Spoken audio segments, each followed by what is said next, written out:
Petersburgians, let's call that all, they're the away team. Tonight, I'd like you to meet the best and brightest in St. Petersburg, and I'd like you to see this as a way to bring the best back to St. Pete. I'd like you to see these people as your new home team. Thank you.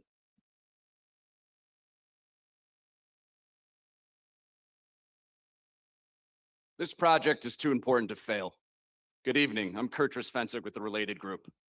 We've already invested $2 billion in the region and are one of the largest developers in Florida. When we got the call from Blake, we knew this was an opportunity we had to be a part of, in a place where we've had many successes and remain eager to continue to grow. Our company has been involved in the region through workforce, affordable, market rate, and luxury housing. Also, importantly, the arts. The arts are an extremely important part of our firm. And with this project, a revitalized and exciting new project will emerge.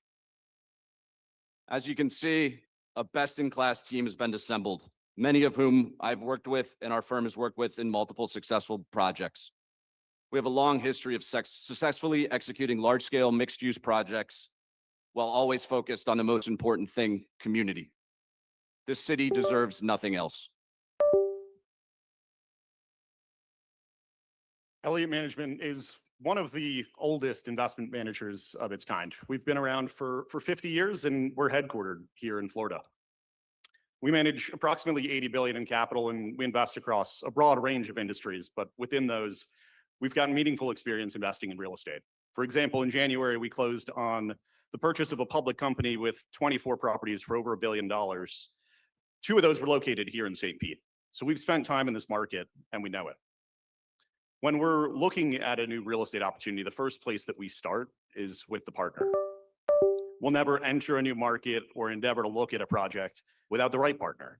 And we try to work with people who we truly believe are best in class at what they do. I've known Blake for over a decade. We've worked on numerous projects together. And we also have a deep relationship and multiple partnerships with Related. And it's the involvement of both of these groups that makes us excited to spend time on this opportunity. Why does all this team and size and numbers matter? Because our team will not let this fail. We want to provide the most value to the city of St. Petersburg and have a team that's going to deliver. So we have provided the highest numbers on all these categories on the value side of the equation. But why is that important for St. Pete residents? Because the value that that creates. 30,000 jobs, $30 billion in economic development. 3.3 billion goes to our small and minority businesses. 2.7 billion in tax revenue that we can put towards a few things that we might need. Stormwater, all those other tasks. That's why it's important when you're a St. Pete resident. We think about the other things. And of course, the housing, 3,600 affordable housing units. And we're gonna make sure that we have the least amount of infrastructure used in this project. Money from the CRA. All right, so we've seen the team. We've seen that we have the resources to start immediately and see this all the way to the end. But again, why does that matter? Why does that matter if we can't guarantee that we provide what's best for St. Pete? So how do we do that? So first is the legacy. The first thing we did was study the history, but that wasn't it. That wasn't enough. So we went and spoke directly to gas plant descendants to understand what their experience was like and how they want their legacy honored and what values define that neighborhood. And what we found out is those values align perfectly with the mayor's pillars of progress and the guiding principles. So we took that with that legacy and made that the foundation of our vision. But not just that, we are going to listen first, right? Our strategy for our outreach is not to solicit a lot of letters of support. We have actually reached out and we're reaching out to members of the community, members of organizations to have them come on board and plan with us through our independent visionary panel, which will not only with you, the community as well, tell us what the community needs as a part of this development, but also hold us accountable and make sure that we do what we say we're gonna do throughout the entire progress of this development, which could potentially be 15 plus years. I'm Jason Jensen, WJ Architects, And I was also St. Pete Chamber Chair. So the pier was something very close to us, all three versions of it. And we spent so much time on the community outreach. It's the most community outreach in the history of St. Petersburg, but it made it better. And this pier developed with that input and the quality and level that we must bring to the gas plant district. That's why we placed that level of public space directly in the center of the site, along with the Woodson. What you place in the center is important to you. Beyond that, that history, those stories are going to be embedded throughout this site. We have what we call the legacy link. It connects us to the Deuces, the 16th Street. It connects us to downtown, but it also connects us to our heritage. Those stories will be embedded. They will not be forgotten. They will be embedded in this plan. That legacy link begins to help stitch neighborhoods back together. Now we add the 9 bridges that were originally there, that echo the past of those pedestrian bridges. And then we expand Booker Creek. We provide the resilience, we restore it to what it was, and we give a place that children once played back to our community. Those children and their families are why we're doing this. We're building neighborhoods that lift St. Pete community up. As part of this proposal, Blue Sky has advanced more than 3,600 units of workforce and affordable housing as part of this proposal. This is the largest housing initiative that the city has ever seen, and also the most across any other proposal that you're going to hear from today. These units will be thoughtfully integrated across multiple neighborhoods and not just concentrated in one. This housing initiative is focused and rooted in one simple truth and promise. Everyone deserves a safe and affordable place to call home. Blue Sky has successfully completed about 3,000 units all over the Tampa Bay region, and we're excited to do 3,600 more right here in our backyard. Those communities are going to be throughout the development, but in between them, we're going to have fountains, pedestrian-friendly landscape, the cafes, everything that makes St. Petersburg great, connecting the connective tissue of these neighborhoods. We're going to bring transit. We're going to have scooters in their lane. We're going to have pedestrian ways that are inviting and then connect to the looper in the greater St. Petersburg. When we talked to people through this story, we heard a lot about the education. We heard about Davis Elementary, and they didn't start education at the end. They started it with young children, and we want to do the same. We partnered with Grade X to bring Discovery Children's Museum to this site. They are going to introduce science, physics, STEM to those kids, get them excited on site, and then we're going to bring them to the Boys and Girls Club. They have a Pathways to Prosperity located on site that they will take those kids, introduce them to companies, give them jobs, get them excited about being in the workplace. And then from there, we have multiple paths. We have Career Source that's going to help them, again, with the job side of things. But if they want to go to the construction and the trade side, we want to make sure that they are ready to work for St. Petersburg. Skanska, our partners, will provide that, and then provide them to the higher education. But we're not stopping there. They need the jobs. We need to keep our promise. That promise was not jobs to bring people in from the outside. Those were for St. Petersburg jobs. That's an important part of the promise. That Collaboratorium brings together our St. Pete Chamber, our EDC, our partners locally, but then puts the largest capital impact of the largest incubator innovation center that St. Petersburg, Tampa Bay has ever seen, investing first in St. Pete businesses. If you want to do brick and mortar, we're setting aside 10% retail just for small businesses and micro retail in many different ways, such as we did at the market for the St. Petersburg Pier. Building community connection over and over. We heard the stories of friendship, community built within this. The Harlem Theater, the 14 churches that were once here, all of those different opportunities brought communities together. We will have an event center that will, at the large scale, bring 5,000 people together with convention supporting it right behind it. We will also have an outdoor lawn that supports that in between the Discovery Center and Event Center. Those event lawns connect together. The one that's a perfect circle is the original location of the gas tank, and it's full size. When you put these 6 different event places together, you can have the best festival nationwide here at St. Petersburg.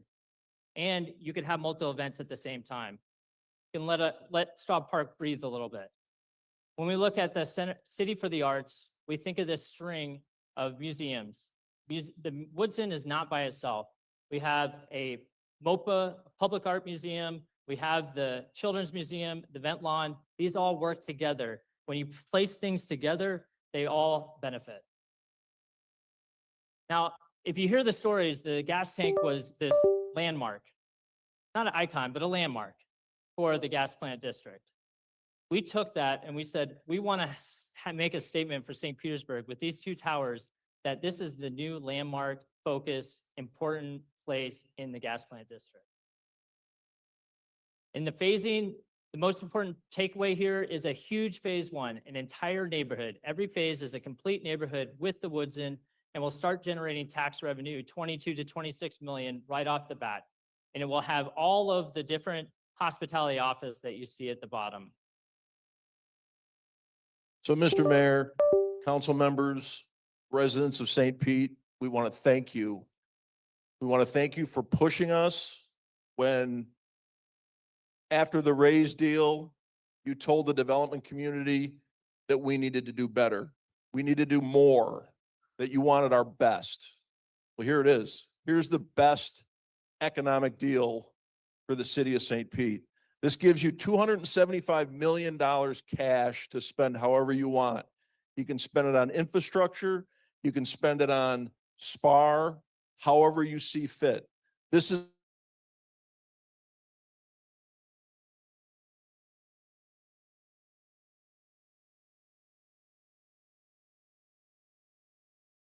units than any other proposal. This is our economic promise, and we will keep it. Good evening. I'm Ryan Griffin. I'm a lawyer. I'm a small business owner, lifelong St. Pete resident.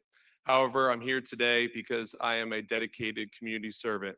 I've served as the president and the chair of the Chamber of Commerce, the Grow Smarter Equitable Economic Development Strategy, the St. Pete Arts Alliance, the Bayfront Hospital Foundation, the St. Pete Bar Association, as well as serving on numerous other boards.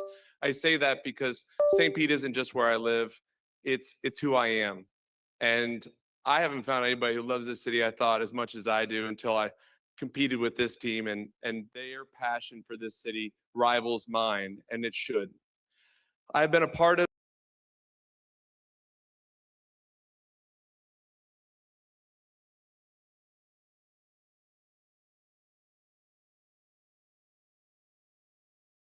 bid in this team. They are the best in class, not for what they can build, but and how they always show up for St. Pete. They understand the stakes. I'm putting my name behind them because I trust that they will deliver.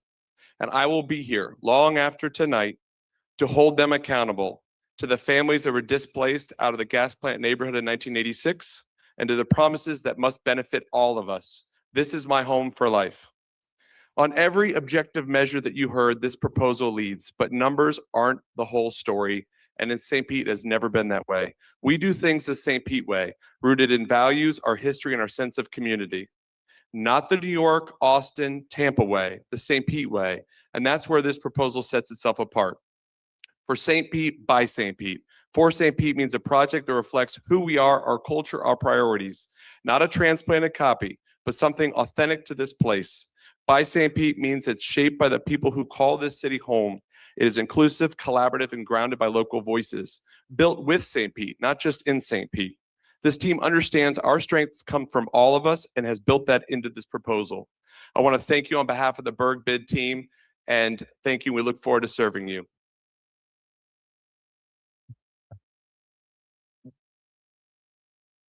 Yes, yes, yes. Let's hear it. Berg Bid.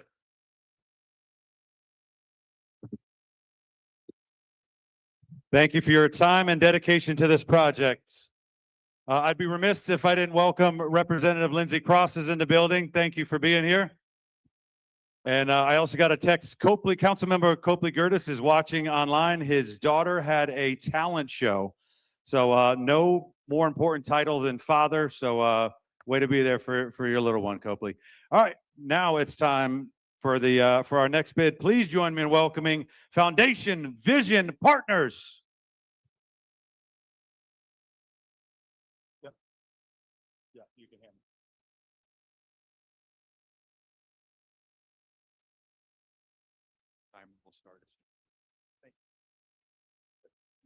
can you put our proposal up there? Oh.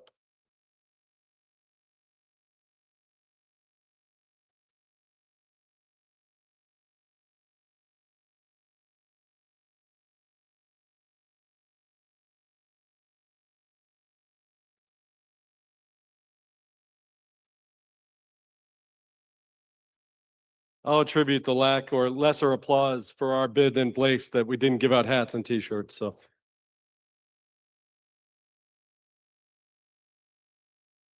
Great. Okay. Amber, do you have the clicker? Oh, okay. Fine, we'll start soon. Okay, great. First of all, I'd like to welcome everybody here again tonight to engage with us on the future of the historic gas plant. I'm Will Conroy, founder of Backstreets Capital, and I'd like to introduce you to my teammates, Alex Shapira, Andrew Frazier, and JJ Rivers, all of whom have been integrally involved in this site through the Hines Raise proposal. And we all collectively have intimate knowledge of the site over more than a decade of experience. Also with us here tonight is Stantec, one of the world's leading civil engineering firms who, due to space restraints, is in the audience. There's a lot of information bouncing around tonight, and a lot of thrown at you across the various groups. So just for a roadmap, we're going to talk about three things. First, we're going to address the challenge and the opportunity. Next, we're going to talk about our plan, which is fundamentally different than everything else you will hear tonight and have heard for the last several decades. And then finally, we're going to talk a little bit about the proof, about how other municipalities have adopted the approach that we are recommending in a way that has led to incredible community benefits. So Foundation Vision Partners is here tonight to offer a new way forward, where we outline a process that keeps the 86 acres in control of the city and not turned over to a single developer based upon a glitzy proposal. We as a city have tried that multiple times, and frankly, it doesn't work. So we begin in earnest tonight by asking ourselves some real, hard, honest, and frank questions. Are we as a city, once again, going to hand the keys, all of them, to a single private developer? Are we as a city, once again, going to try a strategy that has failed somewhat spectacularly 3 times before? Are we as a city, once again, going to take undue risk that nothing happens on this site? Or, as we propose, does the community choose a different path, one that keeps the city firmly in control, puts the community in the driver's seat, and finally delivers the neighborhood that our great city deserves? My friends, we think the answer are very clear. It's worth saying it out loud. 86 acres, nearly 15% of the downtown area. There's nothing like this site in all of Florida. This is sacred ground. It was the heart of a thriving and unified Black community. And today it is our westernmost gateway to downtown, the first impression for every visitor that visits our great city. The opportunity in front of us is generational, and yet so is the responsibility. I firmly believe that what the city chooses to do with this neighborhood will define the next chapter of St. Petersburg. Before we talk about the solution, it's worth understanding how we got to another round of RFPs. In 2007, a $450 million waterfront stadium was proposed. The global financial crisis hit, plans halted, and the site remained untouched. In 2020 and 2021, the city issued an RFP for a mixed-use development with a stadium. Multiple bids came in, the preferred proposal was selected, and then it was discontinued. The economics had changed, city priorities had changed, and the city moved on. In 2022, we tried yet again, this time a $6 billion stadium-anchored mixed-use development. Multiple bids received, years of intensive negotiations, which I was previously a part of. And in early 2025, the deal had collapsed. And yet again, nothing to show for it. And now in 2026, we are right back at the starting line, right back at the Coliseum, being asked once again to pick a single master developer. 3 times, three completely different contexts, different economic cycles, different development partners, different politics in the same outcome. That, ladies and gentlemen, I would argue is not bad luck. That is reflective of a structural problem with the process itself. And the problem is this: when you bundle everything into an all or nothing single developer deal, where one development entity is responsible for designing the master plan, for designing all of the infrastructure and building all of the infrastructure, and then delivering 40 some odd buildings on a 86-acre site, you create a single point of failure. One market fluctuation, one financing contingency, one developer contingency, one political shift, and we start all over again here at the Coliseum. St. Petersburg cannot afford another false start.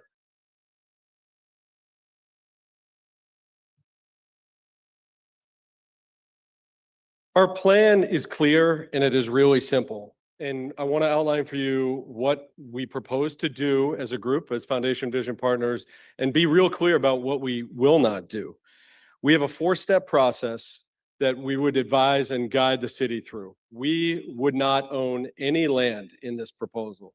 Instead, in step 1, we would co-create a master plan led by JJ's team at Gensler, which is one of the world's leading architectural firms with experience across the country in urban master planning, to co-create a master plan that would guide the future build-out of the entire 86 acres.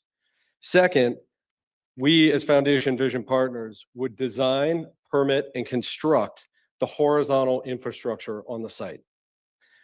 Horizontal infrastructure sounds like a cliche word, but these are all the boring, non-sexy items that are prerequisites for vertical development. Think stormwater, drainage, streets, sidewalks, and to the extent that the master plan determines it, public parks and public spaces. Once the horizontal infrastructure is installed and complete, we would turn over development-ready pads to the city. And in the 4th step, the city would then manage a process where they would dispose of the parcels in a sale to the market, and parcels would be sold based upon community needs at that time and consistent with the master plan. In summary, our proposal is a public-private partnership in which the city retains land ownership and all decision-making authority, while FVP delivers the master plan, builds the infrastructure, and ensures district cohesion. Our plan is really that simple. Every benefit of our proposal is a direct response to the learnings from the prior 3 proposals. Number 1, control and adaptability. Under our proposal, the city retains ownership of the land and therefore decision-making authority. With that control, the city can incorporate ongoing community input and community priorities over the next 15 to 20-year build-out period. Number 2, probability of success. The probability of success increases dramatically under a master plan and infrastructure first approach. No more putting all of our eggs in one basket, no more single point of failure. Under our proposal, the city engages with multiple developers across multiple parcels, dramatically decreasing the risk for the city. Number 3, critically, fiscal returns. St. Petersburg captures full market land value, directing $510 million into public coffers instead of delivering windfall profits to a single developer. Number 4, diversified participation. Because we are breaking down the projects into parcel by parcel developments, local St. Petersburg businesses and developers will be able to compete. This strategy naturally breaks down barriers to participation and keeps profits in St. Petersburg. Critically, it also means that the other proposers here tonight, ARC, the Housing Authority, Blake, can all participate in the vertical development. What we are simply arguing is that we should not hand over the keys to an 86-acre site to one entity. Number 5, speed to market. There is no multi-year development agreement negotiation needed with our plan. The city retains the land. We will see progress in master planning and infrastructure in the near term. And importantly, we will never be back at the starting line. There will always be progress. And last, but certainly not least, relevant experience. our team has intimate knowledge of the site from past proposals. That knowledge and the community relationships we forged over 3 years will give us a head start. Thank you, Alex. With our proposal, there is no preset master plan. There are no predetermined targets for business participation, workforce development, or affordable housing.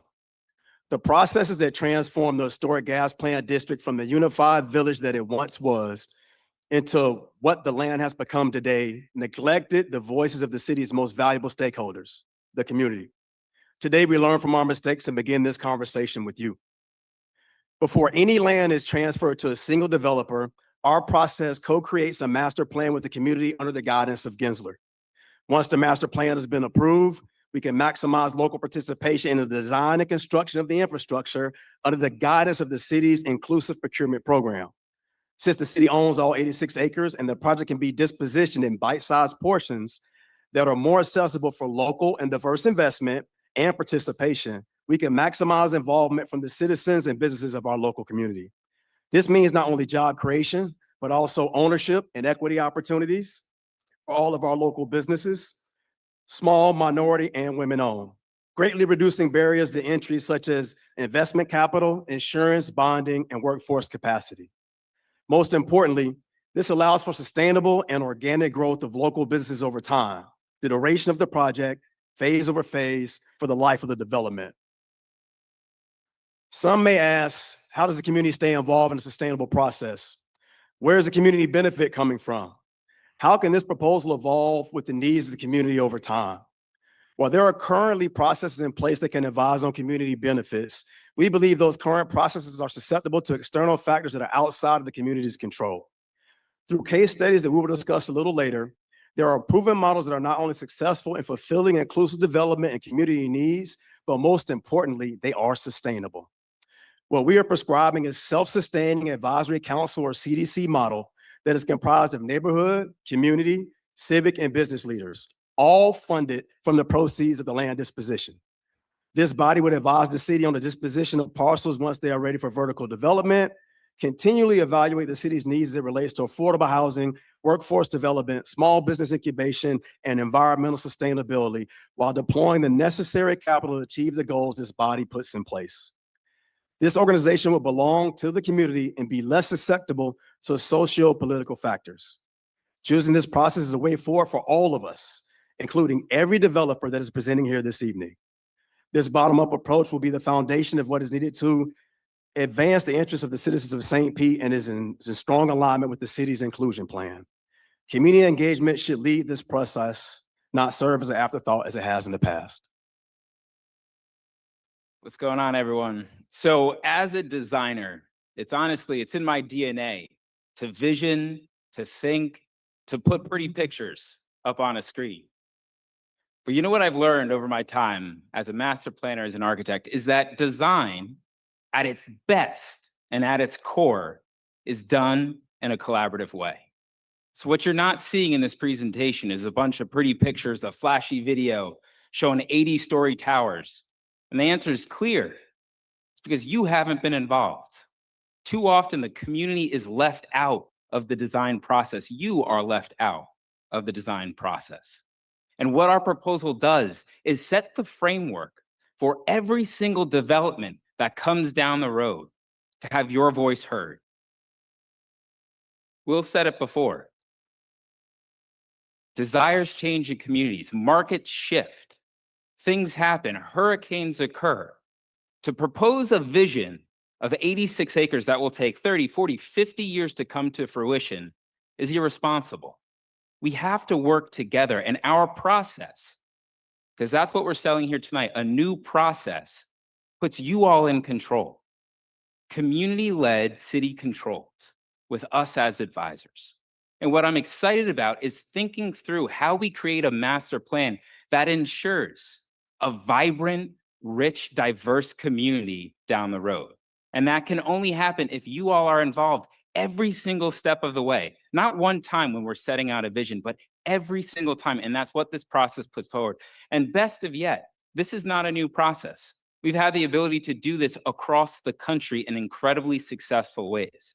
The 4 proposals that you see behind me now are successful examples across the country where this exact model has been tested and has been successful.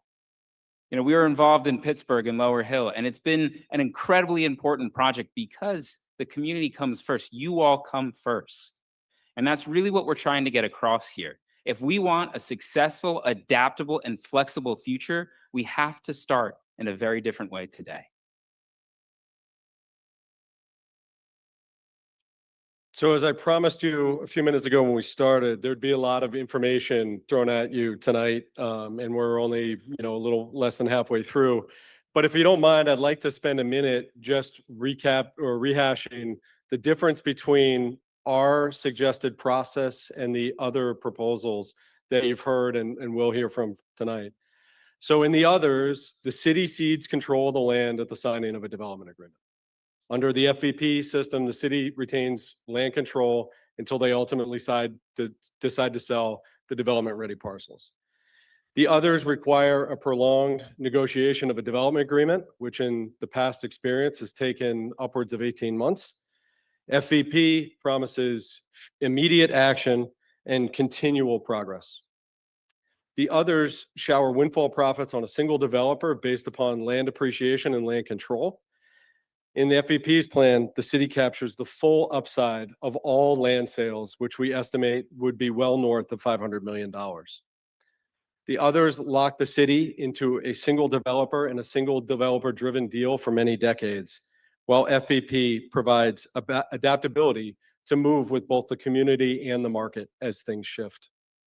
The other plans restrict participation, rightfully so, to the needs and whims of the single developer who owns the land. FVP allows for diversified participation, and the intention is that the majority of the profits would be kept local through local participation. So finally, I want to finish with one thought for all of you. And the redevelopment of the historic gas plant is a generational project that demands responsiveness to multiple generations of our great city's residents. Our plan will grow and evolve with the needs of our city.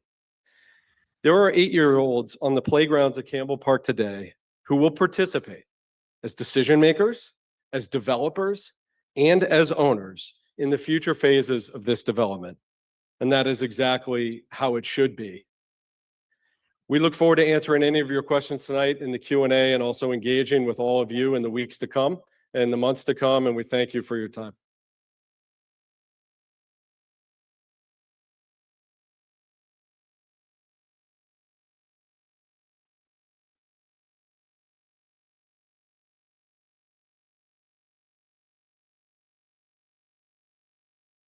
All right. Thank you again for your time and dedication to this project. We sincerely appreciate it. Next up, our third group. Y'all make some noise for Pinellas County Housing Authority. Stand?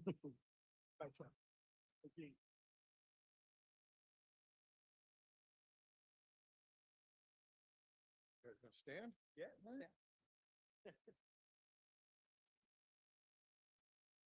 Good evening, everybody.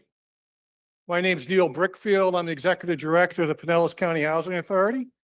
And let me answer the question I've been asked all night. Why is the Pinellas County Housing Authority got a bid in? Well, we built our first affordable housing project in Pinellas County in 1967. Last night, we housed approximately 8,200 people in clean, safe, decent, quality, affordable housing.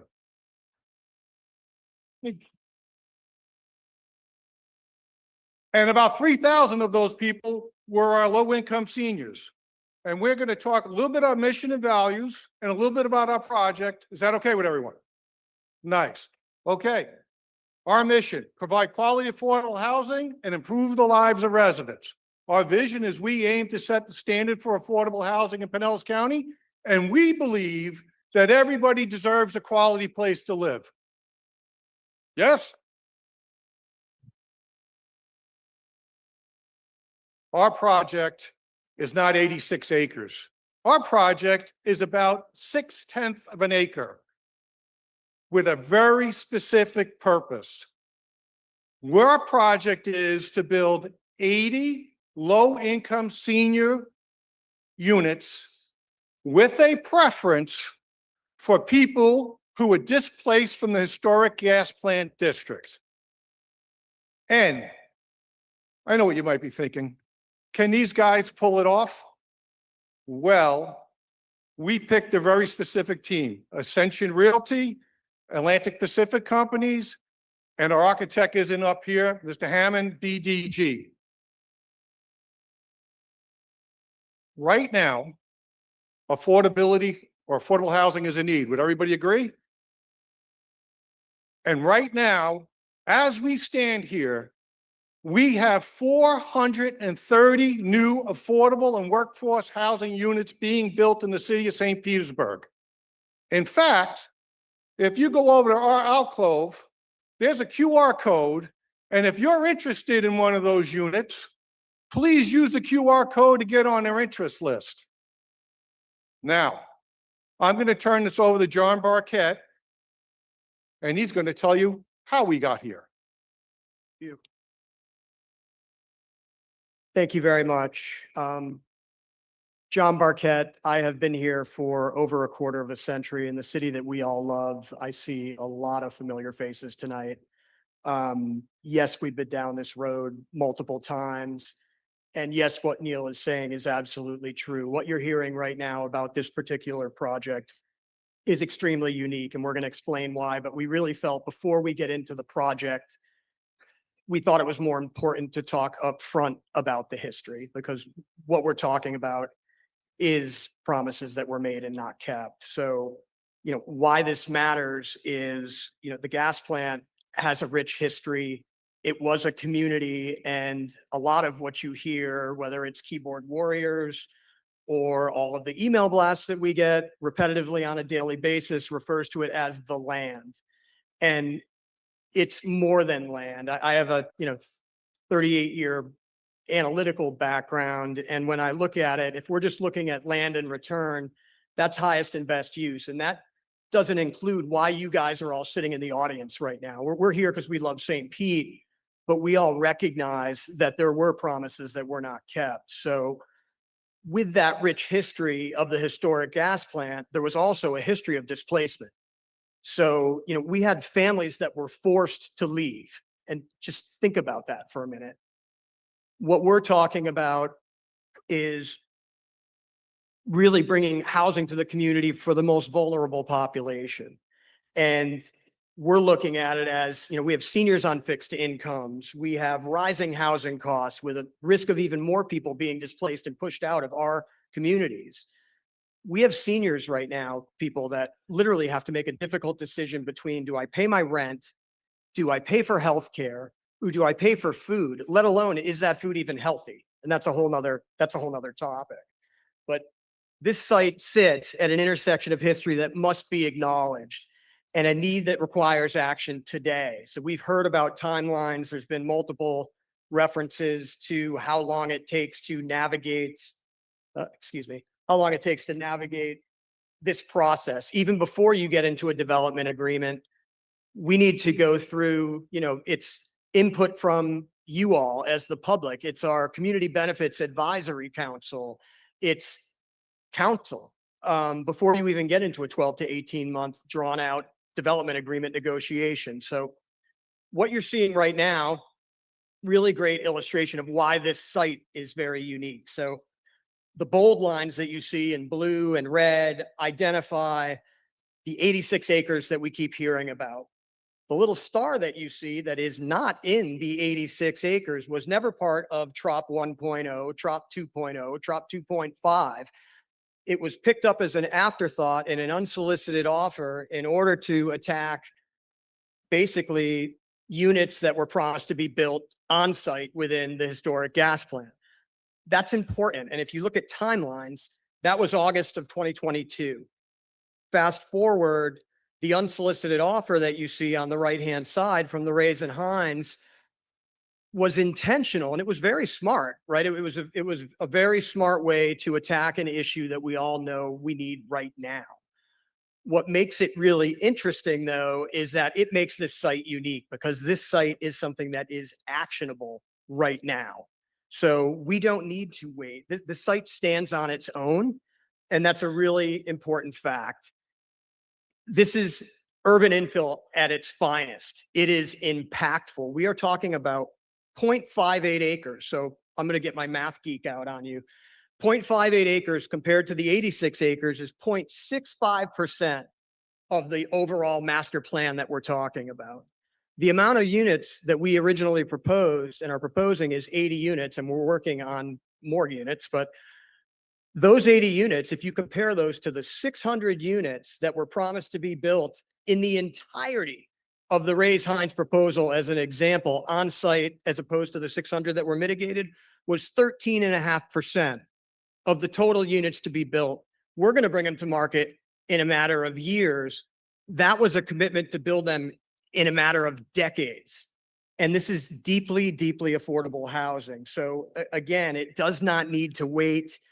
You know, let's show, you know, how this team can get you there, because there's questions about the ability to perform. What I want you to see right now is our team listening to what the community has said they want, and proof, not promises.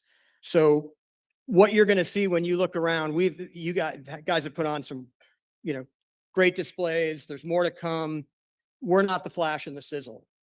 That's not what it's about. We're not pretty pictures, but, you know, we've got built, occupied, and operating deeply affordable housing right here in St. Petersburg, in Pinellas County. And what you're going to see now on the screen is an extremely recent example of that. Across St. Petersburg and Pinellas County, affordable housing is more than a need. It's a foundation for stability, dignity, and community. Good morning and welcome. My name is Chloe Firebaugh, and I'm the chair of the Pinellas County Housing Authority's Board of Commissioners. Thank you for joining us today for this special milestone. Heritage Oaks is fully occupied, and that tells us something important. The need is real and the work matters. Home is where dignity is protected. Home is where independence is supported. Home is where people feel safe, respected, and connected. At Heritage Oaks, home means a place where seniors can age with stability, comfort, and pride. My name is Javette, and I'm a resident here at Heritage Oaks. My journey here started about 18 months ago when I could no longer afford to live in my apartment because of fixed income. I began to do research, and really there's just not very many options. Submitted my application, and about a couple of weeks later, I received notice in the mail to come to appointment with my documentation to see if I met criteria. And I did. They even allowed me to choose my unit.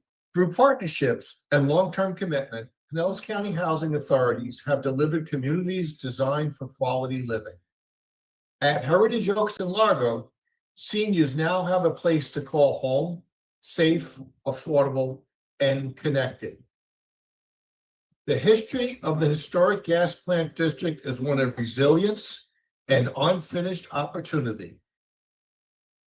This proposal is about continuing that story by creating housing that reconnects people to community.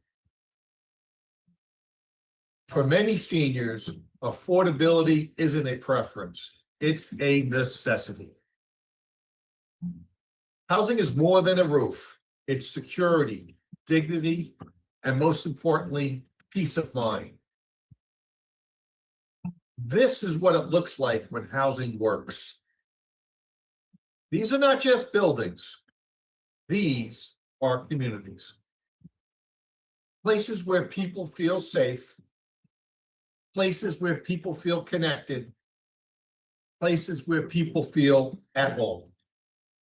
Our mission is to provide quality, affordable housing and improve the lives of residents.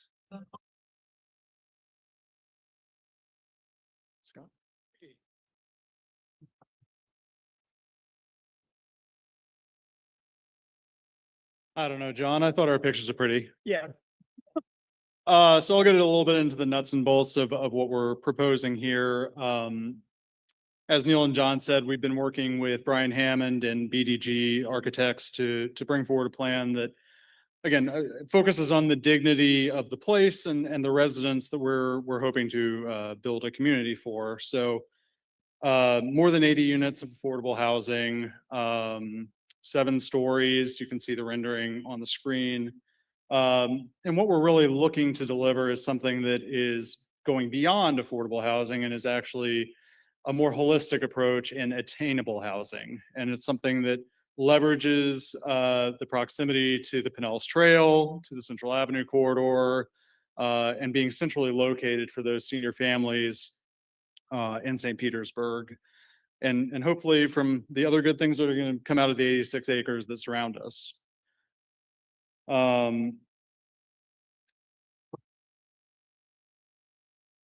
And I think that our units are also very generously sized and appropriate for the community that's going to be living there. John, do you want to talk sort of about the context that we're creating? Yeah. So, what I would say is having, gone through this process, I actually, we're in a different time right now. I grew up literally in a multi-generational house with my grandparents on the second floor. That doesn't exist. People can't afford that anymore. And a lot of people, they just don't have the wherewithal. What we're designing is something that people have that is their own, that is at a higher level. I think you can see from what you saw with Heritage Oaks, this isn't what you anticipate for affordable housing. It's to another level. So yes, absolutely designed with dignity. Yeah.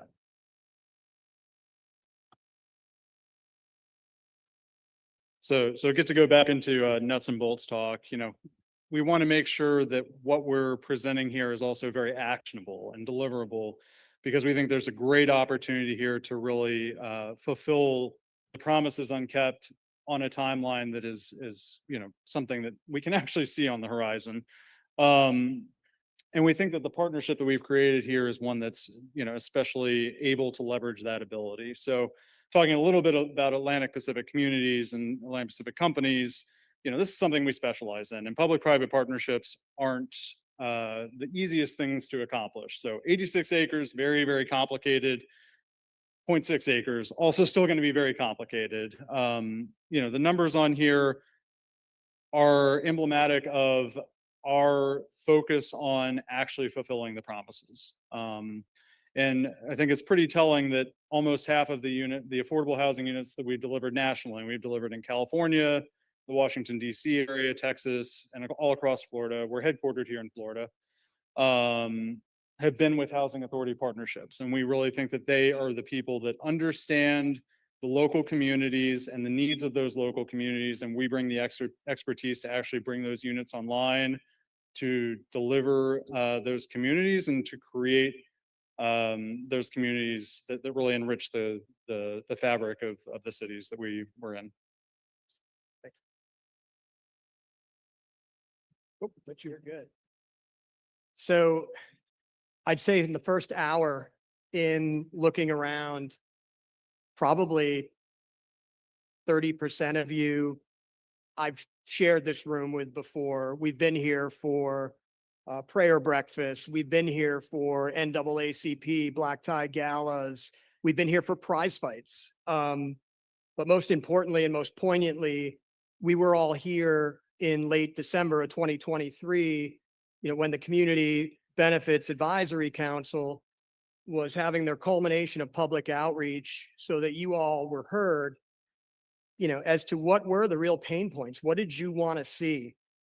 And, in doing so, they came up with a term sheet that took the development agreement in the form that it was in and really put teeth into it and put brackets around it and put performance clauses into it. And, what you're seeing in this slide right here is really the left-hand side are direct takeaways from that community benefits term sheet that was put together and taken from multiple sessions of public outreach.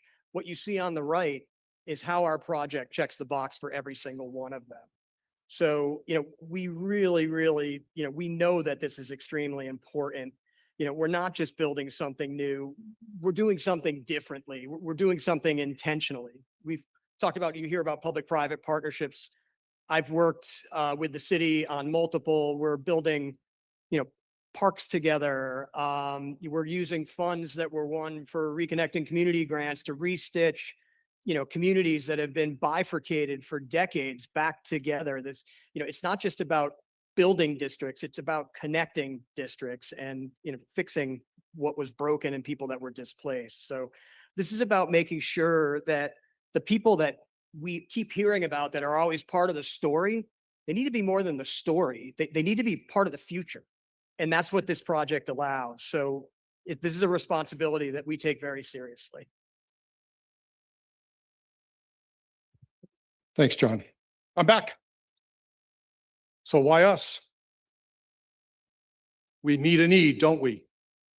We meet the community benefits that have been spelled out. We just showed you that. We know what we're doing. Do you guys remember how many units we're building today in St. Pete? 430. Very good. You're an excellent audience. And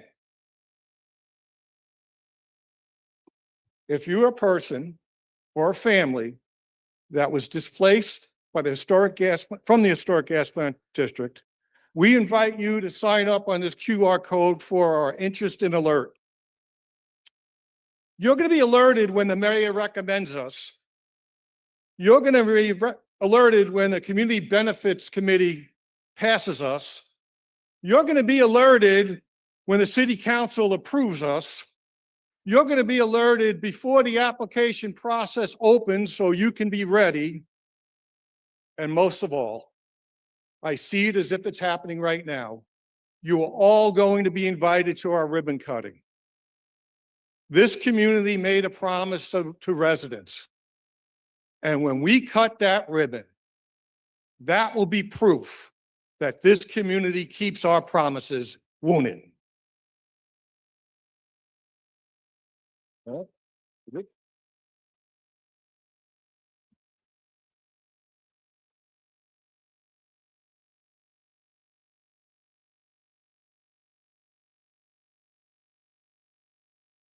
Thank you so much for your dedication and time to this project. Pinellas County Housing Authority. Yeah, there you go. Again, we can clap. We're having fun tonight. And for our final presentation, please join me in welcoming Ark Ellison Horace. And just a reminder, we do have the QR code on the screen. Please use that to submit your questions. This will be the final group, and then we will go into our Q&A session. Thank you. Yes, that's hot. Mike? Well, good evening, everyone. My name is Jonathan Graham. I'm the owner of Horace Construction.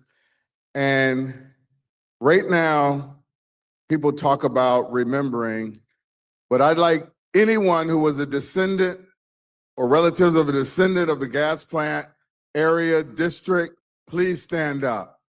Please be recognized. There we go.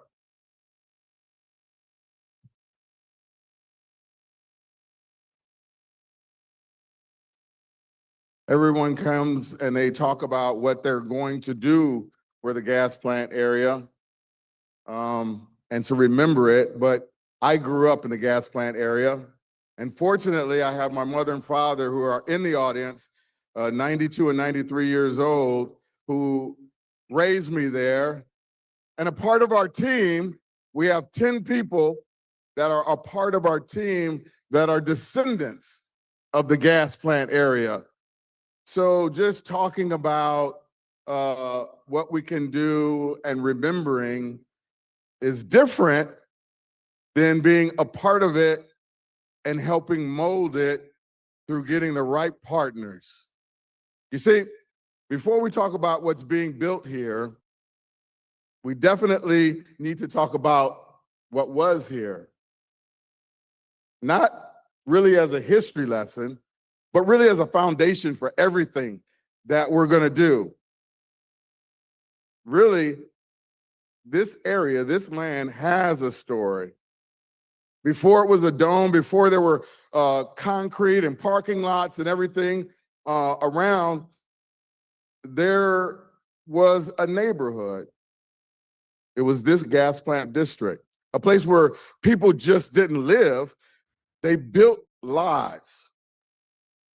Families planted roots, literally.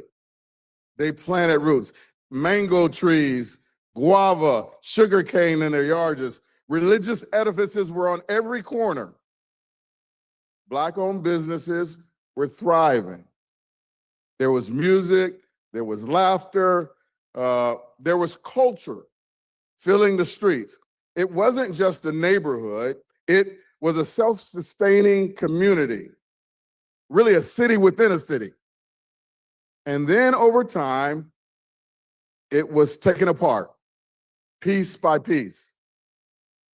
As you remember, a highway was cut through it, homes were displaced, promises were made, then those promises were replaced. What took generations to build was gone in years. We're not here to look at the past. We're here because of the past. So let's be clear. This is not a blank slate. This is not just a development. This is a responsibility to the community. It's about restoration and belonging. To the investors who may be you sitting out there, it's about building something that lasts because it's rooted in truth.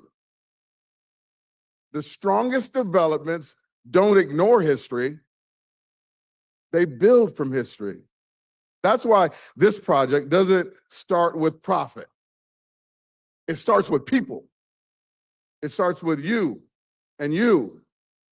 Affordable housing comes first, not later, not eventually, but first. Names of the past that if you were around, you can remember, like Flagman and Dunmore and Webb City, Woodson. Those names are not hidden. They're built into the future. Opportunity here isn't really just a talking point. No, the way that our team has done it, it's structured, it's measurable, it's enforceable. Because inclusion should not be a promise, it should be a system. This isn't about recreating what is being honored. It's about building forward. It's about honoring it. So now, let me ask you this question. What does that look like? It looks like a district that remembers and reimagines. The Harlem Theater, where we'll have a world-class venue. Then it was a stage where culture lived, even when it was excluded everywhere else. That's what that Harlem Theater did. But now, a venue where the same culture is amplified, not limited. A place where the world shows up, but never forgets where it started. Innovation Hall, community elevated. Then it was a space where people gathered, connected, shared experiences. Now, a place that hosts the world while still belonging to you, the community. Green spaces. Then it was parks, porches, kids running between yards. Now, 42 acres designed for the same rhythm of life. Not as an amenity, as a return. What we're really proud of is the Unity Arch. That whole area that disconnected us, that Unity Arch will reconnect us. A structure that reconnects it. We can't undo what was done, but we can build something that reconnects us. So yes, we want this to be a global destination, but also on Tuesday morning or Saturday afternoon, this place is for the people who live here. Food trucks, local vendors, kids playing, neighbors connecting. We're not just building here structures. We're building trust. At this time, the promise is simple for us: to build something that remembers, includes, and truly lasts. So to get into the deep dive of it, let's ask Tim with Baker Berrios, a world-renowned master planner, to come and talk about it. Thank you, Jonathan. Really appreciate, those were some awesome opening remarks. I want to thank you all.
The cultural backbone for our district is its open space.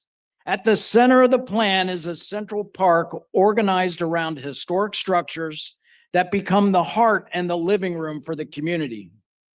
Booker Creek is also reimagined as a continuous linear park extending through the district, up and over the highway, and reconnecting South Central neighborhood back into the district.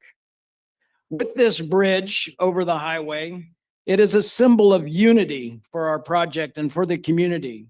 It includes a museum that sits beneath it and underneath the arches, celebrating the people and the history who made this place. Together, these parks create shaded walkable connections, forming the heart and the identity of the district, serving as a stage for community life. In our plan, there's something for everyone. There's a continuum of housing from affordable to market rate that supports a very diverse community. There's research and education that drives innovation and creates a talent pipeline for our community. This talent pipeline feeds into our corporate cluster and creates thousands of high-wage jobs. Innovation is embedded throughout the plan, anchored by the Meta Center in the Innovation Hall. This is a place to be where open space and livable streets are activated with entertainment, food and beverage, and experiences that bring the community together. In closing, we are delivering a district that honors its history. It's walkable, layered, designed at the human experience. A place to raise a family, to build friendships, to grow careers, and to thrive. A neighborhood filled with joy, connections, life's most meaningful moments. This is more than buildings and streets. It's a place, a neighborhood that grows and evolves and enhances the quality of life for all of St. Pete's residents. Thank you.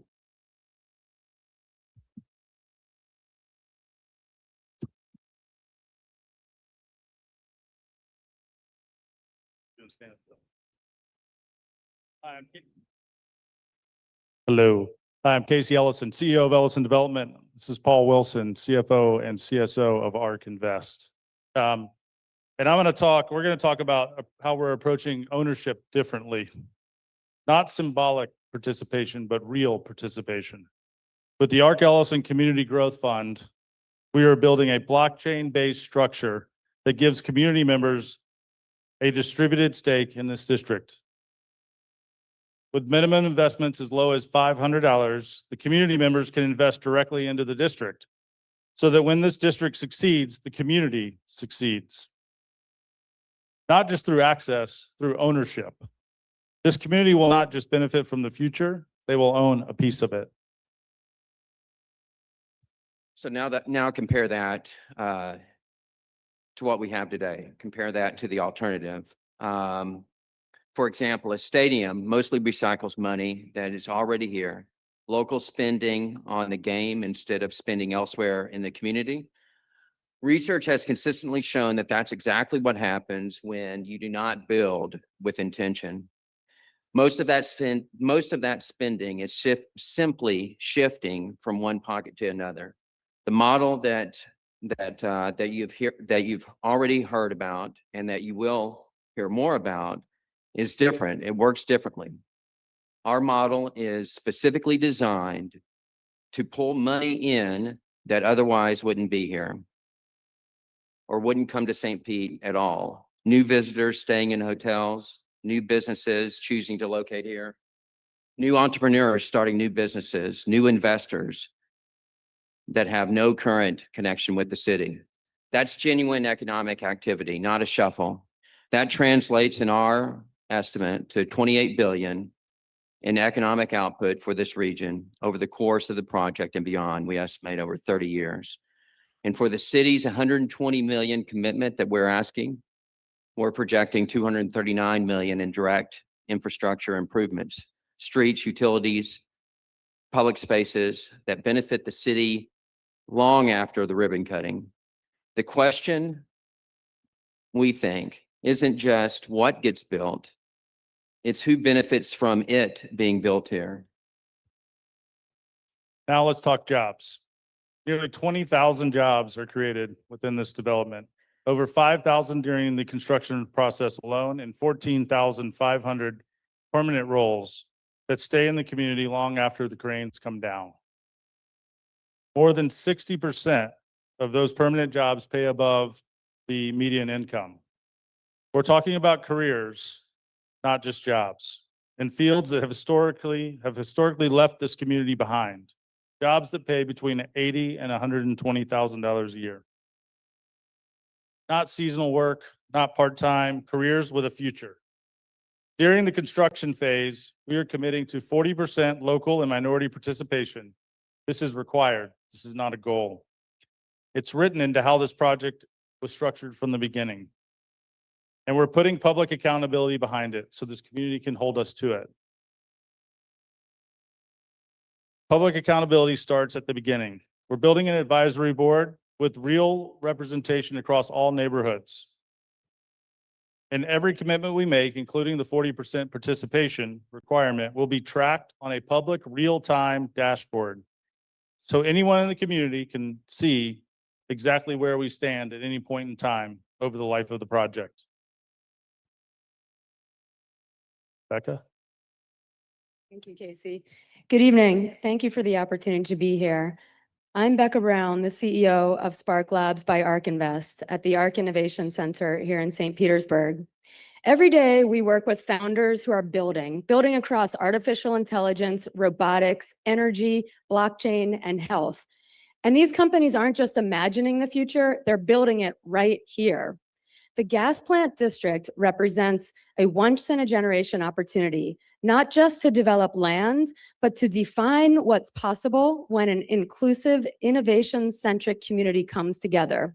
And that's important because innovation should not be built around this community. It should be built for, with, and by this community. At Spark Labs, we are building the infrastructure of that future. From AI tools that help our city move faster, like an AI-powered permitting platform, to a robotics lab that gives real access to emerging technologies, to entrepreneurship programs that create real pathways for our next generation of entrepreneurs right here. But we must acknowledge the history of this community. Innovation here is intentional. It must create access. It must create opportunity for those who were displaced to be part of what comes next. And if we do this right, we have an opportunity to be a model for the nation to show what's possible when innovation, access, and community come together to create opportunities that are real, shared, and visible for everyone. Our city, our future. Thank you. Woo!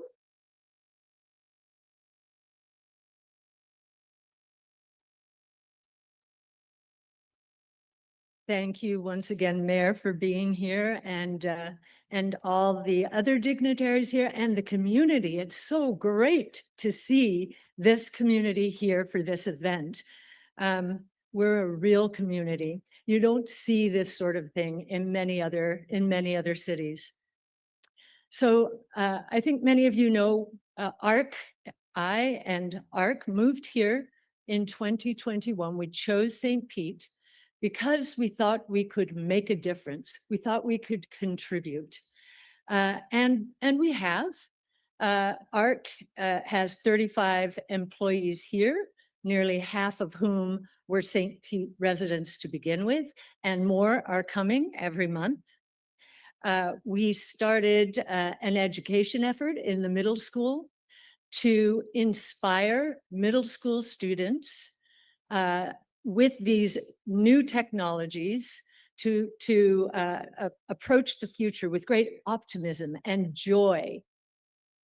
And I'd like to think that our moving from a B school district to an A school district had a little bit to do with us, maybe a little bit. We know it was a long time in the works, but we were happy to be there and celebrate with the district.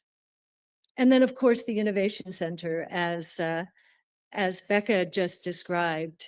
It is so exciting to see the occupancy go from 25% when she joined us not even a year ago to 100%, 46 new startups who are involved in, as Becca said, AI, robotics, energy, blockchain technology, multiomic sequencing, so the healthcare space.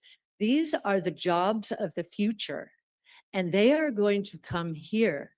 They are going to come here partly because this is such a beautiful canvas for it to happen. So when the Rays decided to leave, yes. Oh, I didn't see time. My time's up. Anyway, no, it's okay. It's okay. I didn't see the clock. I was taking my time, and in the Q&A, I will get you. Thank you. Please give it up one more time. ARC Ellison Horace. So we're going to transition over to our Q&A now. Just give us a minute or two. We're going to get the clock reset. And we're going to get the QR code is up there for any last minute questions. We're going to get that set up and then we'll get right into that. Thank you. Every team.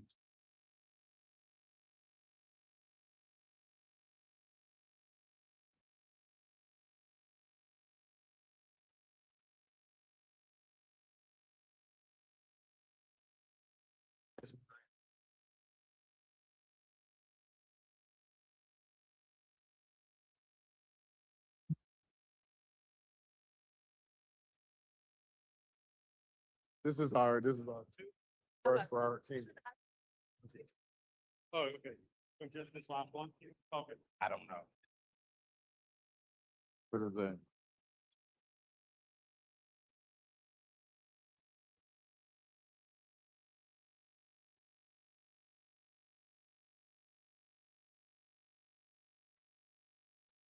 Yeah, yeah. They are hot.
All right, we're going to go ahead and start with our Q&A. If we could have the teams, whoever's going to represent the teams up front, please.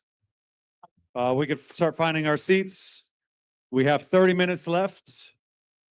So let's get through these questions. They are very important questions. I know people want to get some answers. So again, if we could have the teams, whatever team members you'd like up here representing your team, come on up and we're going to start asking some questions.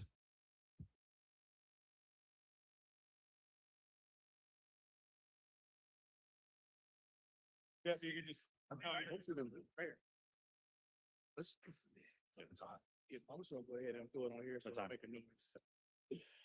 All right, once again, the teams, please come up front. Everyone else, if we could please have a seat. There'll be time afterwards for pictures and discussion, but we want to get through these questions. So each team come up front, right up front up here. Each team has been given one microphone, so you can pass it on to whoever you'd like to answer the question.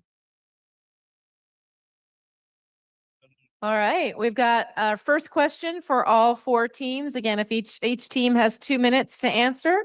Our first question for all four teams, and these again came from the community here. Exactly how much dollar value are you asking from the city, county, state, and other public entities for your project in both cash and non-cash investments, including land donations, infrastructure support, grants, tax abatements, etc.? So that's for each team, please. So we're going to start with ARC. You have 2 minutes, 2 minutes only to answer. We're going to start with ARC, go alphabetical, and then we will reverse it for the next question. ARC, it is your 2 minutes. Beth, could you repeat that one more time? Yes. Exactly how much dollar value are you asking from the city, county, state, and other public entities for your project in both cash and non-cash investments, including land donations, infrastructure support, tax abatements, et cetera?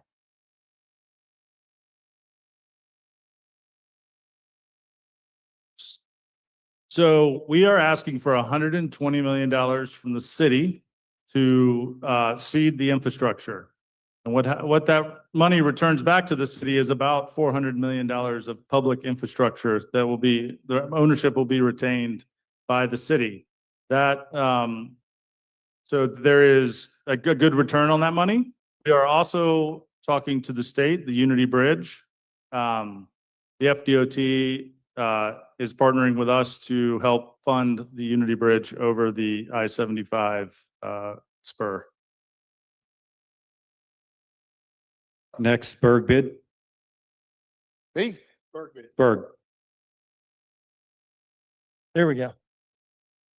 In our proposal, we are only asking for direct infrastructure funding from the CRA that already exists.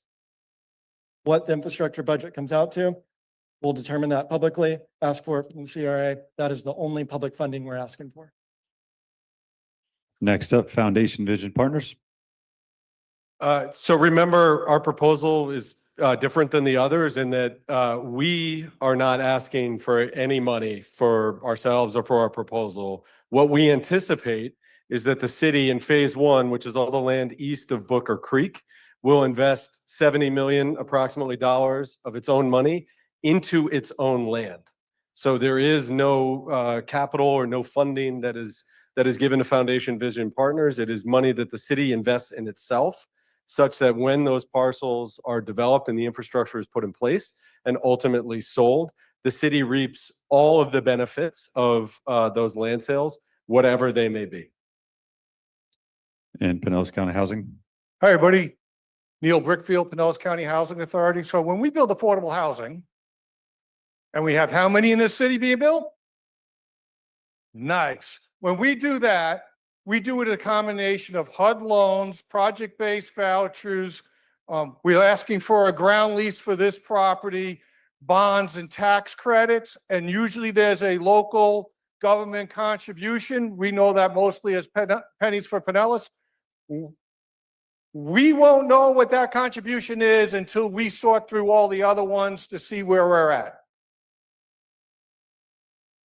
Thank you. We'll go on to the next question. Just a reminder, each group, you have 2 minutes to answer. It's not 2 minutes for the entire question. So you can take 2 minutes per group to answer that question. Beth? All right, thank you so much.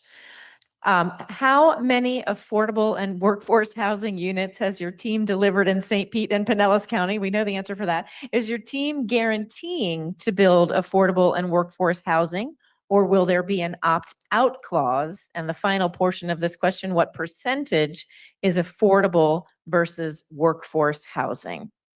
Well, let's see. We have a mission to provide quality, affordable housing and improve the lives of residents. We do not build anything except quality, affordable housing. So there is no opt-out for this. There's just success. And everybody's invited to the ribbon cutting, correct? Foundation, you're up. So the number of units that are built, the set-asides, the opt-out clauses will be determined by the people sitting in this room. As part of the master plan, both today and into the future for subsequent phases of the vertical development, it is the city and the capital C community that will make those determinations, both at time of the initial master plan adoption and then in subsequent phases. Because remember, as part of our plan, as the city sells parcels in the future, it can dictate and change the use case for that individual parcel based upon the community needs at that time. Berg bid. Good evening. My name is Sean Wilson. I'm the president of Blue Sky Communities, and we are your hometown affordable housing developer based in St. Petersburg. We're up in the Carillon area. And as many of you know, we have already built several affordable housing developments in the city of St. Petersburg totaling about 589 units. Recently, we have 2 phases of Skyway Lofts, which is on 34th Street at 38th Avenue and 39th Avenue. We have Bear Creek Commons, which is sort of on the border with Gulfport. And we even have roots going back 3 generations, back to the 60s. And I don't remember the names of those developments, but in 1971, my partner and his father developed Rio Vista. I don't know if that was the name of it back in 1971. That's about 300 units on 4th Street and 72nd, 74th Ave, right in that area. And we have like I said, more than a 50-year, a 3-generation commitment to affordable housing. We know how to bring the state resources, the federal resources to the question of how much money are we going to need? I'll harken back to that a little bit. That's 2 minutes. Sorry, that's 2 minutes. Thank you, everybody. Mark, go ahead. Okay, all right. So based on the proposal that we submitted in October, the total number of homes that are being built are 3,701 units. Of that, 863 are affordable between 30 and 80% of AMI. 618 are senior affordable, and there's 444 workforce units, which are between 80 and 120% of AMI. And then beyond that, there's, the rest of the makeup is, 1,700 market rate units. What that means in percentage terms is that all of these units, number one, are going to be on the district itself. None of them are offsite. In percentage terms, what we're talking about is approximately almost 50%, 40% of all homes are going to be strictly affordable units. And that's the 863 and 618 senior. And then if you count sort of the workforce, which is 80 to 120% of AMI, we've got 52%. So in terms of what we've done in the area, I'm going to give that to James Noser. Yeah, our team has owned, developed, and managed almost as many affordable housing units as any other firm in the country. We manage close to 15,000 affordable housing units across the country and in this area, in the Tampa Bay area. We've developed and own and operate close to 40 properties as well. So we have significant experience building, managing, owning, investing in workforce and affordable housing as well. Thank you. All right, the next question. How does your plan ensure that local small businesses will have real access to the development, both during construction and as long-term tenants? And what structural supplies are built into your development to make that viable? We're going to start with Foundation Vision Partners, please. Andrick Frazier, Foundation Vision Partners. Thank you for the question. Because we are not buying the actual property and the city owns the 86 acres, the first procurement process, which goes into the infrastructure, has to go through the city CCNA process. That is one of the most inclusive processes that you can find from a legislative standpoint. So it absolutely has to include small, local, minority-owned businesses from the design, development, and construction standpoint.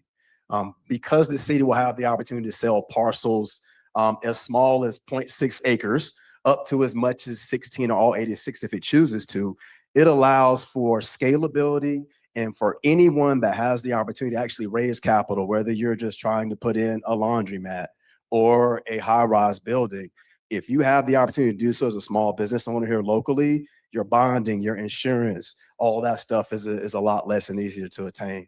The other part I think that's most important about our plan is, as Will alluded to during the presentation, there's not going to be a long process as it relates to what needs to go into the actual development agreement. So what that means is that we can start people to work here sooner than any of our competitors, number one. Number two, we also have the ability from a workforce development standpoint to have scalability across all phases of the project. Thank you. Pinellas County Housing Authority.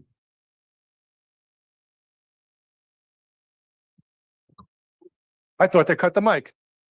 Guys, the question is if the local business is going to be involved in our project. Has anybody here tried to hire a contractor lately?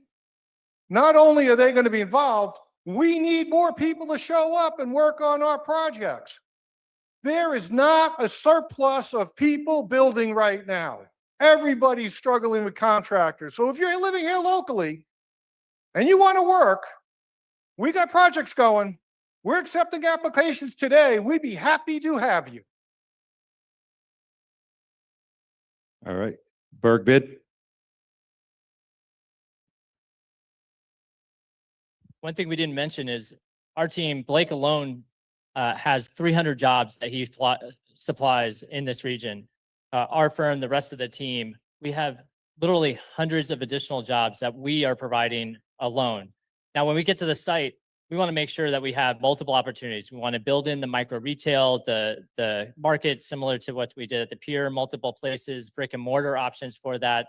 The collaboratorium, we are already bringing in partners and other partners that we can't mention today because we can't mention new things, right?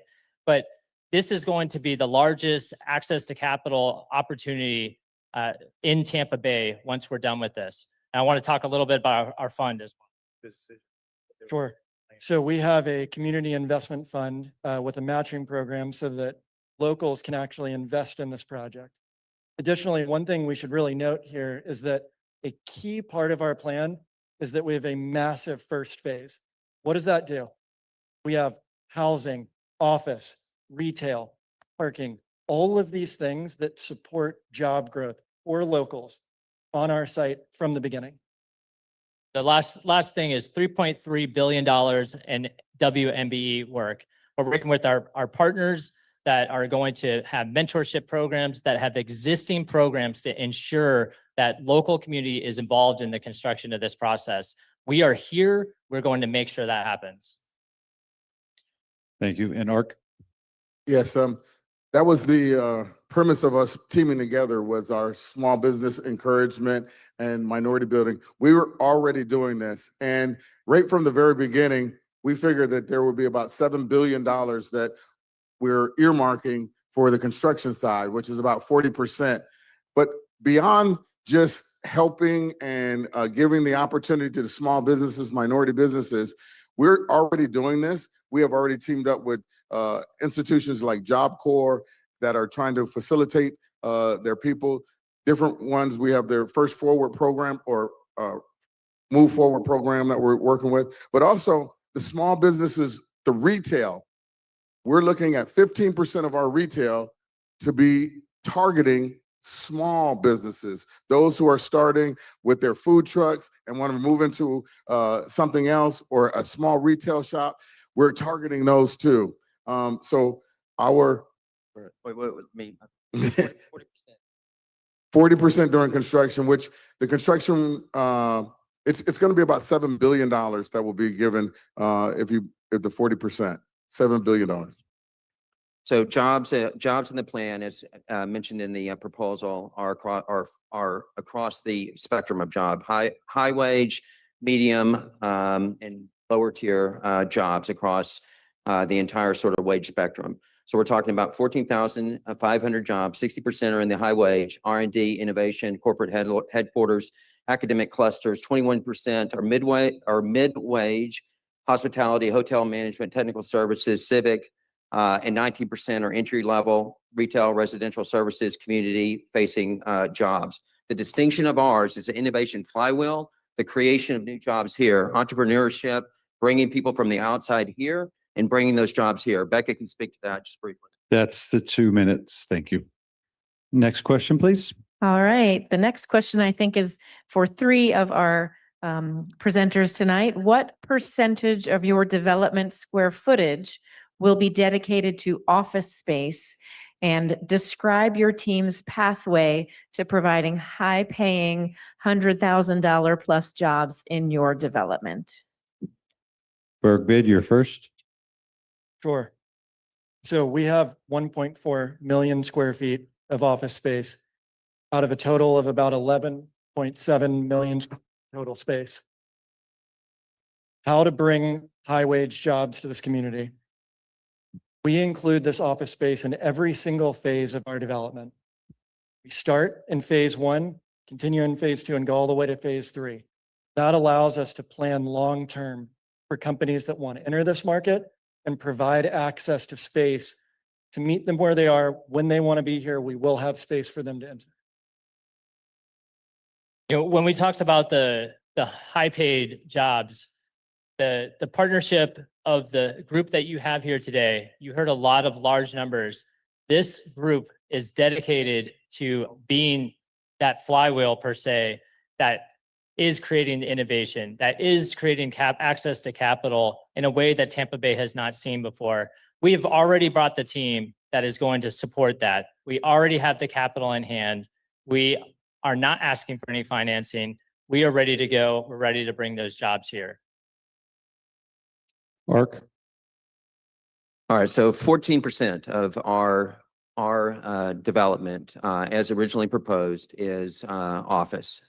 So that's 14%. It doesn't include the innovation, the other aspects of it. I'm going to hand it to Becca to speak to the job creation on the high end. Innovation creates jobs. In the last 9 months at Spark Labs, we've brought in over 45 companies, startups, and that has translated into over 75 jobs. So there's a direct correlation to innovation as a long-term flywheel to create high-paying jobs and strong economic value that is sustainable. These companies are choosing to be here. They're innovating here. We're benefiting as small business owners, as residents in this community from the benefits of these innovations. And the companies are hiring and they're working with our local universities, and these individuals are staying here. And that's the flywheel that we're actively seeing at Spark Labs, and that we'll be able to magnify by an order of about 10 times in our proposal. Good. Thank you. Foundation Vision Partners.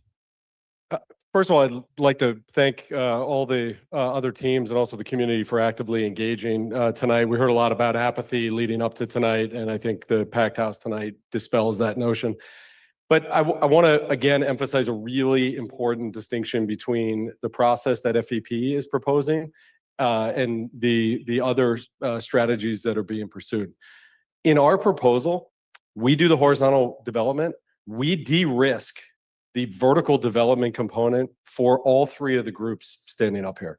And we would fully anticipate, frankly, I think we'd hope that whether it's the collaboratorium, whether it's the innovation lab, whether it's senior housing, that once we do our work, that all of the great ideas you're hearing from the other competitors tonight would in fact be incorporated in the development that happens vertically. That those ideas are really impactful and important for our community. Like Blake, I've spent a lot of time as an entrepreneur in the city creating jobs, and it's the most meaningful thing that we do as residents of St. Pete.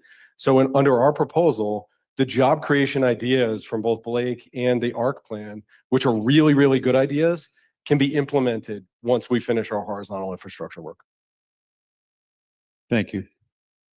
All right, the next question for all our developers or proposers, please share how your proposal connects to adjacent neighborhoods. Specifically, how does your design promote healthy, active, and safe connectivity? We'll start with Pinellas County Housing Authority. Good evening. So we didn't pick that 0.6 of an acre by just throwing a dart at a map. We picked it very specifically. Why? It's about to be connected to the Pinellas County Trail. It's got access to downtown, got access to transportation. It's built with our partner, Evera Healthcare, is going to have a health clinic on site. So we took health and connectivity and put it at the top of our list. Downtown St. Pete is not going to be the downtown St. Pete we see today. As it grows, our project is going to be connected to the entire neighborhood. And let's not discount, I think it was 40 years ago, people were asked to leave or told to leave. And our project is specifically designed to welcome them home. Next up, Foundation. Hi, everyone. I just want to reinforce something that's been said through our partnership before.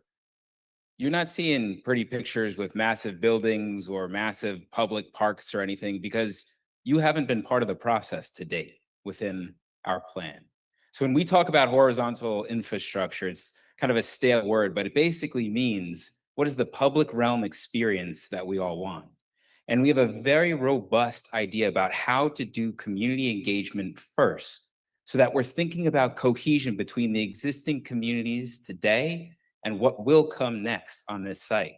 And as Will just mentioned, we expect every single group up here, you all out in the community, to be part of that future, developing together, because connection and cohesion is one of the most important things that we can do to create vibrant mixed-use experiences that are flexible enough over time. Because remember, this is a 20, 30, 40, 50-year project that we're talking about. As your all needs shift, doing the horizontal infrastructure first allows us for flexibility to create the connections that we know we need today, but more importantly, set us up for the connections that we don't know about what we need for the future. Mark? So leading up to our proposal, we spent probably 8 months talking about how to make sure that this community touches all of its neighbors. And so we felt it was very important to connect to the south, to the north, east, and to the west. So to the south, we connect to Campbell Park with the Unity Bridge. We're doing a Main Street program down 16th and down MLK, again, pulling Campbell Park into the gas plant district. To the north, we are connecting into and inviting in the Rails and Trails program, CSX, that comes down into the Edge District, into Grand Central. To the west, we're connecting to the Warehouse Arts District and inviting them in. And then and to the west, or to the east, we're connecting to the Innovation District, which ARC is already a big piece of that, and the success is there. We want to draw that also into the gas plant district. So we were very, very intentional in making sure that the gas plant connected to the city and there was no backdoor. Yeah, I'll just say something about the community. What you saw presented here was what we proposed in October. But since then, we have been going to the community asking for input, advice, criticism, and it has transformed significantly. And I think, I don't know when that will be released, but I think you'll be very pleased. And Bergman.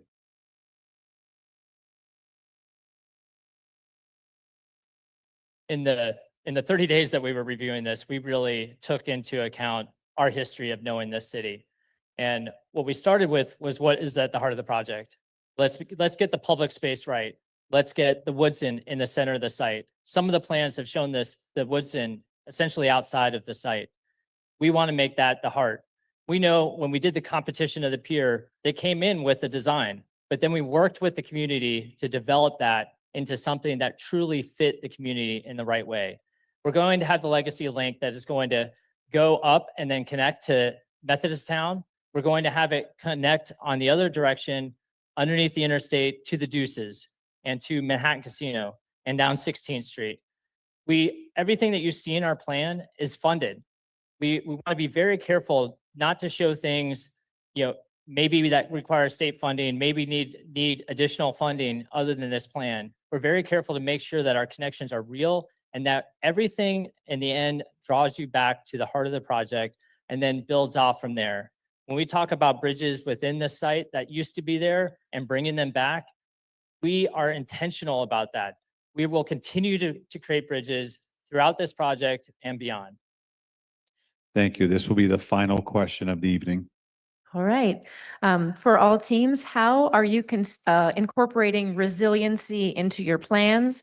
Or will there be resilient green infrastructure and nature-based solutions such as restoring Booker Creek to help deal with impacts? And will your energy infrastructure include solar, geothermal, and or LEED certified buildings? We're going to start with Ark Ellison Horace. Thank you. In our plan and in all of our projects, sustainability is a significant driver in the decisions that we make, both horizontally and vertically in everything we do. Sustainability for our project goes far beyond the environment as well. We'll be looking at sustainability of health and wellness. So how do we as a community sustain our health for our families, for our children, and for ourselves? We'll be looking at economic sustainability. How can we leverage education to grow and thrive in this neighborhood, to create a upward mobility in income growth, and how we make that growth sustainable? So sustainability is a really important word for us, but it means a lot more than the traditional environmental sustainability, which of course is a very important component to our project. Berg bid. Hello, thank you. So sustainability is not just a word for us. Neither is resiliency. It's a way of life. You know, I've worked with Wanamaker, Jensen, and Moto, and all these teams for years, and we really do bake in the sustainability and resiliency. You know, I've been a resident of the city of St. Pete for 20 years. I sat on DRC. I helped with the integrated sustainability action plan. We know it by the back of our hand. The urban canopy. We've baked in, you know, 8-inch oak trees to start. So we have the urban canopy reducing the urban heat dome effect so that our pedestrian pathways, people have shade. We've got a 13-acre park along Booker Creek with green space on both sides to provide stormwater attenuation and treatment volume. So when we have another Hurricane Milton that gets 18 inches of rain in 12 hours, we have water. We have a space for that water to go. We have green roofs. We have a event center that doubles up as a evacuation shelter. It's generator powered. We're also very familiar with Resilient St. Pete, the new initiatives with the city of St. Petersburg and Mayor Welch, the SPAR program. And I'll let Tom talk. So I mentioned the SPAR program earlier in our presentation, the St. Pete Agile Resiliency, a very important program in the city to make sure that things work when they need to work. We have utilities that are going to serve this site, but we also have utilities that are going to go through this site serving other people. So everything we do, we're going to be thinking about not only the people that are on this site, but the people that are going to be served by the utilities within our footprint. Thank you. Foundation Vision Partners. Well, just again, a huge thank you to everyone coming out tonight. I know this is the last question. You guys have taken a lot of time out of your evenings to be with us, to listen to all of our proposals here. So again, just thank you to everyone for coming, for showing up and making your voices heard. You know, sustainability, resiliency certainly are buzzwords that as were just mentioned. But, you know, one of the things that's really important about our proposal is it matters as much as your voice makes it matter. So with our proposal and the horizontal infrastructure that we're proposing, it allows a pathway for many different aspects of sustainability to come into this future development. It's up to you, it's up to the city officials to make sure that as we start to develop the parcels that come online with other developers, with you all engaged in the process, you can mandate what happens. You know, showing green roofs and PV panels on renderings are all well and good, but I'll tell you, as soon as costs hit the road, a lot of times those get value engineered out. You guys have the plan and the voice and the opportunity with our proposal to make sure that those are mandated in from day one as we develop and start to really, you know, think through what this is and what's the best path for all of you. But again, thank you guys very much for showing up tonight. Pinellas County Housing Authority. Take us home. All right, well, first, how about a hand for our two American scientists today? They worked really hard. And Representative Lindsay Cross is here, and she's an environmental by education, so I have to be careful with this question. Everything we build is affordable, and that means everything we use, the concrete, the lumber, the glass, right? Everything costs the same as everybody else in their building, but we have to figure out how to do it cheaper. So we have to make sure our utility costs are cheaper, which means we have to put things in automatically that are going to save energy and save water. Those are two of our biggest, just like in your house, two of our biggest expenses. We always build to green standards, and we don't want to rebuild anytime soon. So resiliency, how are we going to build a building for 50 years? Top of our list. One more thing. This all didn't just happen today. So how about a big hand for the city staff that put this on for us?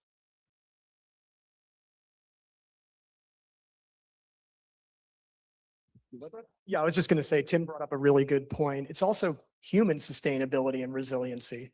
You know, we're bringing people back to an area that they were forced out of, and we just can't forget it. Thank you so much. Please, one more round of applause for everyone. All their time and efforts don't go unnoticed. Thank you so much. We appreciate everyone who joined us tonight. On behalf of our Mayor Kenneth T. Welch and our entire City of St. Pete team, thank you for being here in person and online.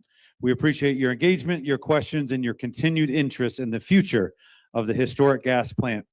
A reminder, this evening's program has been recorded and will be available on stpete.org. We also have a QR code up on the screen. That is for feedback. We'll be posting a link along with the video where you submit your thoughts and proposals. Feedback window will be open through May 30th. We anticipate Mayor Welch making a final selection in June, followed by a full community benefits process and formal negotiations with the selected group. Thank you and good night.